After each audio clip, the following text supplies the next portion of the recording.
ਵਾਹਿਗੁਰੂ ਜੀ। ਗੁਲਾਮ ਹੋਲੀਆਂ ਦੀ ਥਾਂ ਖਾਲਸੇ ਦਾ ਸੁਤੰਤਰ ਹੋਲਾ ਮਹੱਲਾ। ਪੁਰਾਣੇ ਜ਼ਮਾਨੇ ਵਿੱਚ ਕਿਸੇ ਵਕਤ ਹਿੰਦੂ ਧਰਮ ਦੇ ਉਪਾਸਕਾਂ ਭਾਰਤੀ ਵਡਵਡੇਰਿਆਂ ਨੂੰ ਵਰਨ ਵੰਡ ਦਾ ਇੰਨਾ ਚਾਅ ਰਿਹਾ ਹੈ ਕਿ ਉਹਨਾਂ ਮਨੁੱਖ ਸ਼੍ਰੇਣੀ ਨੂੰ ਤਾਂ ਵੰਡੀਆਂ ਪਾ ਕੇ ਲੀਰੋ ਲੀਰ ਕੀਤਾ ਹੀ ਸੀ, ਪਰ ਇੱਥੋਂ ਤੱਕ ਬੇਸਬਰੇ ਤੇ ਅਗਿਆਨਵਸ ਹੋਏ ਕਿ ਪਸ਼ੂ ਪੰਛੀਆਂ ਨੂੰ ਤੇ ਦਰਖਤਾਂ ਤੱਕ ਨੂੰ ਵੰਡ ਕੇ ਸਾਹ ਲਿਆ। ਮਿਸਾਲ ਵਜੋਂ ਦਰਖਤਾਂ ਵਜੋਂ ਪਿੱਪਲ ਬ੍ਰਾਹਮਣ, ਕਿੱਕਰ ਵੈਸ਼ ਤੇ ਅੱਕ ਸ਼ੂਦਰ ਕਰਾਰ ਦਿੱਤੇ ਗਏ। ਇਵੇਂ ਹੀ ਪੰਛੀਆਂ ਵਿੱਚੋਂ ਸੱਪ ਤੇ ਕਬੂਤਰ ਬ੍ਰਾਹਮਣ, ਤੋਤਾ ਵੈਸ਼ ਤੇ ਕਾਂ ਵਿਚਾਰਾ ਸ਼ੂਦਰ ਮੰਨੇ ਗਏ। ਤਿਉਹਾਰਾਂ ਵਿੱਚੋਂ ਸ਼ਰਾਧ ਬ੍ਰਾਹਮਣ, ਦੁਸ਼ਹਿਰਾ ਤੇ ਬਸੰਤ ਪੰਚਮੀ ਖੱਤਰੀ ਤੇ ਦੀਵਾਲੀ ਵੈਸ਼ ਅਤੇ ਹੋਲੀ ਸ਼ੂਦਰ ਕਰਾਰ ਦਿੱਤੇ ਗਏ। ਧਰਮ ਸ਼ਾਸਤਰ ਅਨੁਸਾਰ ਜਿਵੇਂ ਸ਼ੂਦਰ ਲਈ ਬਹੁਤੇ ਸੰਜਮ ਦੀ ਲੋੜ ਨਹੀਂ ਸਮਝੀ ਜਾਂਦੀ, ਤਿਵੇਂ ਹੀ ਹੋਲੀ ਦੇ ਤਿਉਹਾਰ ਵਿੱਚ ਇਸ ਦੇਸ਼ ਦੇ ਰਹਿਣ ਵਾਲੇ ਸੰਜਮ ਤੇ ਸਾਊਪੁਣੇ ਦੀ ਲਗਾਮ ਜ਼ਰਾ ਕੁ ਢਿੱਲੀ ਛੱਡ ਦਿਆ ਕਰਦੇ ਹਨ। ਸੰਜਮ ਅਤੇ ਸਾਊਪੁਣੇ ਦੀ ਲਗਾਮ ਜ਼ਰਾ ਕੁ ਢਿੱਲੀ ਛੱਡ ਦਿਆ ਕਰਦੇ ਹਨ। ਖਰ ਮਸਤੀਆਂ ਕਰਦੇ ਤੇ ਗੰਦ-ਮੰਦ ਉਛਾਲ ਕੇ ਖੁਸ਼ ਹੁੰਦੇ ਹਨ। ਸ਼ਾਇਦ ਸਮਾਜ ਨੇ ਉਦੋਂ ਆਪਣੀ ਮਰਜ਼ੀ ਨਾਲ ਹੀ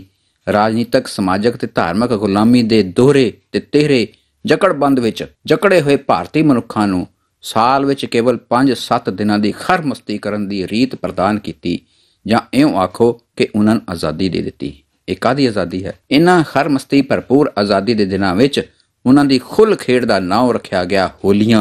ਹੋਲੀਆਂ ਦਾ ਦੂਜਾ ਅਰਥ ਹੋ ਗਿਆ ਖਰ ਮਸਤੀ। ਮਨੁੱਖੀ ਵਿਗਿਆਨ ਅਨੁਸਾਰ ਮਨ ਦੇ ਅਚੇਤ ਮਨ ਵਿੱਚ ਹੇਠਲੀਆਂ ਤਿਹਾਂ ਹੇਠ ਅਚੇਤ ਭਾਂਤ ਲੁਕੇ ਹੋਏ ਕੁਝ ਸ਼ੈਤਾਨੀ ਜਜ਼ਬੇ ਹਮੇਸ਼ਾ ਮੌਜੂਦ ਰਹਿੰਦੇ ਹਨ। ਮਨੁੱਖ ਦੇ ਅੰਦਰ ਸ਼ੈਤਾਨ ਵਸਿਆ ਹੀ ਰਹਿੰਦਾ ਹੈ, ਜੋ ਕਿਸੇ ਨਾ ਕਿਸੇ ਰੂਪ ਵਿੱਚ ਰੂਪਮਾਨ ਜਾਂ ਪ੍ਰਗਟ ਹੋਣਾ ਲੋਚਦਾ ਹੈ। ਤੇ ਇਹ ਹੋਲੀਆਂ ਸ਼ਾਇਦ ਉਹਨਾਂ ਜਜ਼ਬਿਆਂ ਦੇ ਪ੍ਰਗਟਾਉਣ ਦਾ ਹੀ ਇੱਕ ਸਾਧਨ ਸਨ, ਜਾਂ ਸ਼ਾਇਦ ਪੁਰਾਣੇ ਲੋਕਾਂ ਦਾ ਇਹ ਵੀ ਖਿਆਲ ਰਿਹਾ ਹੋਵੇ ਕਿ ਜੇਕਰ ਵਰ੍ਹੇ ਵਿੱਚ 5-7 ਦਿਨ ਰੱਜ ਕੇ ਊਧਮ ਧੁੰਮੀ ਤੇ ਖਰੂਦ ਮਚਾ ਲਿਆ ਜਾਵੇ ਤਾਂ ਬਾਕੀ ਦਾ ਸਾਲ ਸ਼ਾਇਦ ਮੰਦਕਰਮੀ ਸ਼ੈਤਾਨੀ ਜਜ਼ਬਿਆਂ ਉੱਤੇ ਕਾਬੂ ਪਾਉਣਾ ਸੌਖਾ ਹੋ ਜਾਂਦਾ ਹੋਵੇ। ਪਰੰਤੂ ਇਹ ਉਹਨਾਂ ਦੀ ਵਿਚਾਰ ਸ਼ਕਤੀ ਦੀ ਇੱਕ ਨਿਰਮੂਲ, ਥੋਥੀ ਤੇ ਭਿਆਨਕ ਭੁੱਲ ਹੀ ਸੀ, ਕਿਉਂਕਿ ਅੱਗ ਵਿੱਚ ਘਿਓ ਪਾਇਆ ਅਗਨੀ ਬੁਝਦੀ ਨਹੀਂ, ਸਗੋਂ ਹੋਰ ਭੜਕਦੀ ਤੇ ਪ੍ਰਚੰਡ ਹੋਇਆ ਕਰਦੀ ਹੈ। ਮਨੁੱਖੀ ਸੁਭਾਅ ਅੰਦਰ ਆਪਾ ਪ੍ਰਗਟਾਉਣ ਦੀ ਇੱਛਾ ਤਾਂ ਕੁਦਰਤੀ ਹੈ ਹੀ, ਪਰ ਇਹ ਮੰਨਣਾ ਪਵੇਗਾ ਕਿ ਉਹਨਾਂ ਬਜ਼ੁਰਗਾਂ ਦਾ ਆਪਾ ਪ੍ਰਗਟਾਉਣ ਦਾ ਢੰਗ, ਜੋ ਹਿੰਦੁਸਤਾਨ ਵਿੱਚ ਬਹੁਤ ਹੱਦ ਤੱਕ ਅਜੇ ਵੀ ਉਸੇ ਤਰ੍ਹਾਂ ਹੀ ਜਾਰੀ ਹੈ, ਕਾਫੀ ਕੋਝਾ,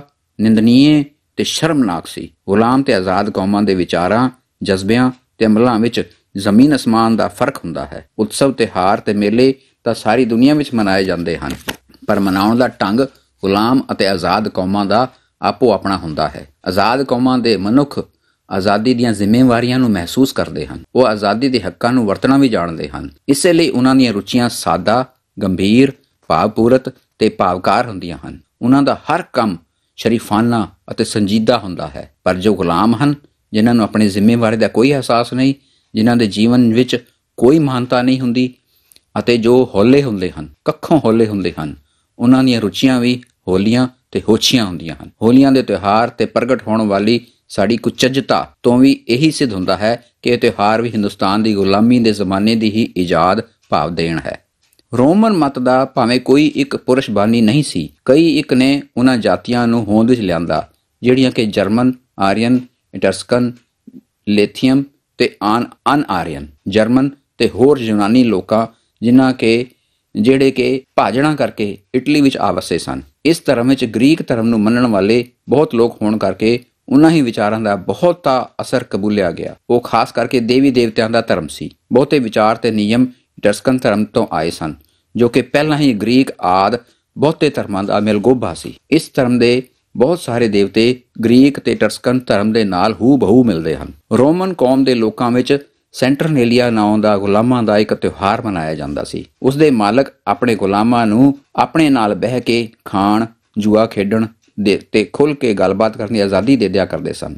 ਸਾਲ ਵਿੱਚ ਕੇਵਲ 5-7 ਦਿਨ ਇਸ ਤਰ੍ਹਾਂ ਆਨੰਦ ਮਨਾ ਲੈਣ ਉਪਰੰਤ ਬਾਕੀ ਦਾ ਸਾਰਾ ਸਾਲ ਉਹਨਾਂ ਗੁਲਾਮਾਂ ਅੰਦਰ ਪਸ਼ੂਆਂ ਵਾਂਗ ਮਾਰ ਕੁੱਟ ਖਾਂਦਿਆਂ ਹੋਇਆਂ ਕੰਮ ਕਰਨ ਦੀ ਹਿੰਮਤ ਆ ਜਾਂਦੀ ਸੀ। ਸ਼ਾਇਦ ਹਿੰਦੁਸਤਾਨ ਦੇ ਵਿਦੇਸ਼ੀ ਮਾਲਕਾਂ ਨੇ ਵੀ ਇੱਥੋਂ ਦੇ ਵਸਨੀਕਾਂ ਨੂੰ ਇਸੇ ਕਰਕੇ ਸਾਲ ਵਿੱਚ 5-7 ਦਿਨ ਰੱਜ ਕੇ ਆਜ਼ਾਦੀ ਜਾਂ ਖਰ ਮਸਤੀ ਮਨਾ ਲੈਣ ਦੀ ਖੁੱਲ੍ਹ ਦੇ ਦਿੱਤੀ ਹੋਵੇ।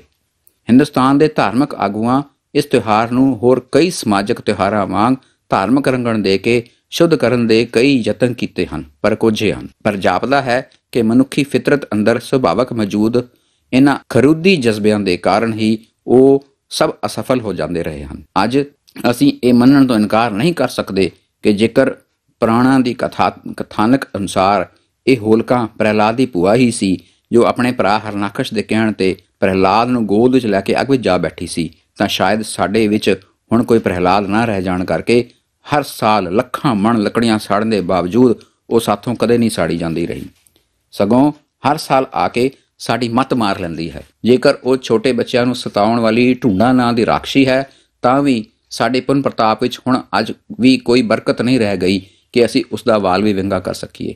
ਸਗੋਂ ਉਲਟ ਉਹੀ ਆ ਕੇ ਹਰ ਸਾਲ ਸਾਨੂੰ ਪਾਗਲ ਬਣਾ ਲੈਂਦੀ ਹੈ। ਸਦੀਆਂ ਤੋਂ ਅਖੌਤੀ ਗੁਲਾਮ ਲੋਕ ਇਸ ਸ਼ੂਦਰ ਨੂੰ ਇਸੇ ਤਰ੍ਹਾਂ ਹੀ ਮਨਾਉਂਦੇ ਆ ਰਹੇ ਹਨ। ਪੈਰੋਂ ਦੇ ਸਰਾਪ ਨਾਲ ਪਾਗਲ ਹੋਏ ਮਨੁੱਖ ਸੜ ਗਈ ਹੋਲਕਾਂ ਦੀ ਸੁਆਹ ਸਿਰਾਂ ਵਿੱਚ ਆ ਕੇ ਨੱਚਦੇ ਟੱਪਦੇ ਤੇ ਖਿੜਖਿੜ ਹੱਸਦੇ ਹਨ। ਉਪਰੰਤ ਇਸ ਵਿੱਚ ਕੁਝ ਕੁ ਸੁਧਾਰ ਵੀ ਹੋਏ। ਗੰਦ ਦੀ ਥਾਂ ਨੀਲੇ ਪੀਲੇ ਰੰਗਾਂ ਨੇ ਲੈ ਲਈ ਤੇ ਸੁਆਹ ਦੀ ਥਾਂ ਗੁਲਾਲ ਉੱਡਣ ਲੱਗਾ। ਗੋਪੀਆਂ ਤੇ ਕਾਣ ਮਿਲ ਕੇ ਸਾਊ ਢੰਗ ਨਾਲ ਇਸ ਵਿੱਚ ਹੋਲੀਆਂ ਖੇਡਣ ਲੱਗੇ। ਪਰ ਪਿੱਛੋਂ ਜਾ ਕੇ ਗੁਲਾਮਾਂ ਦੀ ਕਾਇਰਤਾ ਅਯਾਸ਼ੀ ਵੱਲ ਵਧਣ ਲੱਗੀ।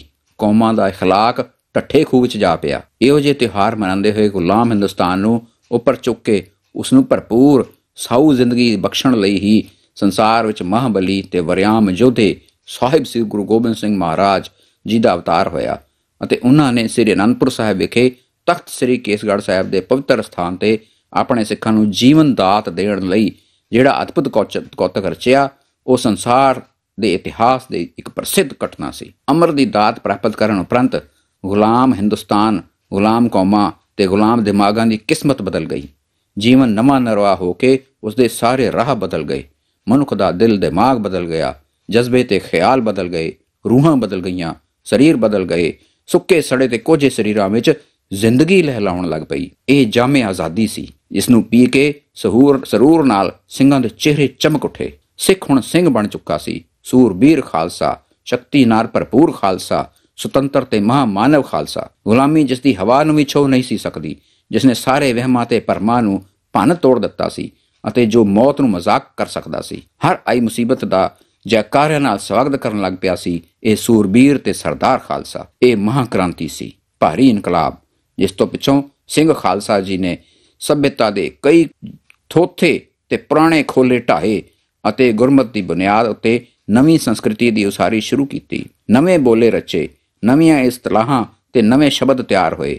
ਇੱਥੋਂ ਤੀਕ ਹੀ ਨਹੀਂ, ਬਲਕਿ ਸ਼ਬਦ ਬਦਲੇ ਤੇ ਅਰਥਾਂ ਦੇ ਭਾਵ ਬਦਲੇ, ਜਿਸ ਨਾਲ ਬੋਲੀ ਚੜ੍ਹਦੀਆਂ ਕਲਾਂ ਵੱਲ ਲੈ ਜਾਣ ਦਾ ਇੱਕ ਸਾਧਨ ਬਣ ਗਈ। ਹੁਣ ਸਿੰਘ ਦੀ ਹੋਈ ਦੀ ਪ੍ਰਸ਼ਾਦਾ ਸੀ ਜਾਂ ਗੱਫਾ ਸੀ, ਛੋਲੇ ਬਦਾਮ ਤੇ ਸਾਗ ਸਬਜ਼ ਪੁਲਾਓ ਸੀ। ਬੁਖਾਰ ਦਾ ਨਾਮ ਆਕੜਪਨ ਰੱਖਿਆ ਗਿਆ ਤੇ ਕਿਸੇ ਸਿੰਘ ਦੀ ਮੌਤ ਹੋ ਜਾਂਦੀ ਤਾਂ ਕਿਹਾ ਜਾਂਦਾ ਸਿੰਘ ਚੜ੍ਹਾਈ ਕਰ ਗਿਆ ਹੈ, ਜਿਵੇਂ ਪਰਲੋਕ ਨੂੰ ਫਤਿਹ ਕਰਨ ਗਿਆ ਹੁੰਦਾ ਹੈ। ਖਾਲਸਾ ਜੀ ਦੇ ਇਹਨਾਂ ਬੋਲਿਆਂ ਅਨੁਸਾਰ ਹੀ ਹੋਲੀ ਨੂੰ ਹੋਲਾ ਬਣਾ ਦਿੱਤਾ ਗਿਆ। ਇਹ ਹੋਲੀ ਕੋਈ ਸੁਧਾਰ ਨਹੀਂ ਸੀ, ਸਗੋਂ ਪੂਰਨ ਭਾਂਤ ਪਰਿਵਰਤਨ ਸੀ, ਜਾਂ ਇਉਂ ਆਖਿਆ ਇਹ ਕੋਈ ਅਤਕਥਨੀ ਨਹੀਂ ਹੋਵੇਗੀ ਕਿ ਪੂਰਨ ਇਨਕਲਾਬ ਸੀ, ਕਿਉਂਕਿ ਹੋਲੀ ਨੂੰ ਬਿਲਕੁਲ ਹੀ ਬਦਲ ਦਿੱਤਾ ਗਿਆ। ਗੁਲਾਮ ਹੋਲੀਆਂ ਨਿਮਾਣੇ ਤੇ ਨਿਤਾਣੇ ਲੋਕ ਖੇਡਦੇ ਸਨ, ਪਰ ਸੂਰਬੀਰ ਖਾਲਸੇ ਨੇ ਖੇਡਿਆ ਸੁਤੰਤਰ ਹੋਲਾ। ਹੋਲੀਆਂ ਖੇਡੀਆਂ ਜਾਂਦੀਆਂ ਸਨ ਗੰਦ-ਮੰਦ ਜਾਂ ਗੁਲਾਲ ਆਦਿ ਨਾਲ, ਪਰ ਕਲਗੀਧਰ ਦੇ ਸੂਰਬੀਰ ਸਿੰਘ ਹੋਲਾ ਖੇਡਦੇ ਸਨ ਤਲਵਾਰਾਂ, ਭਾਲਿਆਂ ਤੇ ਨੇਜ਼ਿਆਂ ਨਾਲ। ਹੋਲੇ ਦੇ ਦਿਨ ਸ੍ਰੀ ਅਨੰਦਪੁਰ ਸਾਹਿਬ ਵਿਖੇ ਖਾਲਸਾ ਜੀ ਦਾ ਜੋ ਮਹੱਲੇ ਦਾ ਜਲੂਸ ਨਿਕਲਦਾ ਹੈ, ਉਸ ਦਾ ਬੀਰਤਾ ਭਰਪੂਰ ਨਜ਼ਾਰਾ ਮੁਰਦਿਆਂ ਵਿੱਚ ਇੱਕ ਨਵਾਂ ਜੀਵਨ ਭਰ ਦਿੰਦਾ ਹੈ। ਸ੍ਰੀ ਅਨੰਦਪੁਰ ਸਾਹਿਬ ਦੀ ਦੂਨ ਵਿਖੇ ਜਦੋਂ ਇਹ ਬੀਰਤਾ ਦਾ ਸਮੁੰਦਰ ਠਾਠਾਂ ਮਾਰਦਾ ਹੋਇਆ ਲੰਘਦਾ ਹੈ, ਤਾਂ ਦਰਸ਼ਕਾਂ ਦੀ ਕਾਇਰਤਾ, ਗੁਲਾਮੀ ਅਤੇ ਢਹਿੰਦੀਆਂ ਕਲਾਂ ਦੇ ਕੱਖ ਕਾਨ ਸਭ ਨੂੰ ਰੋੜ ਲੈ ਜਾਂਦਾ ਹੈ।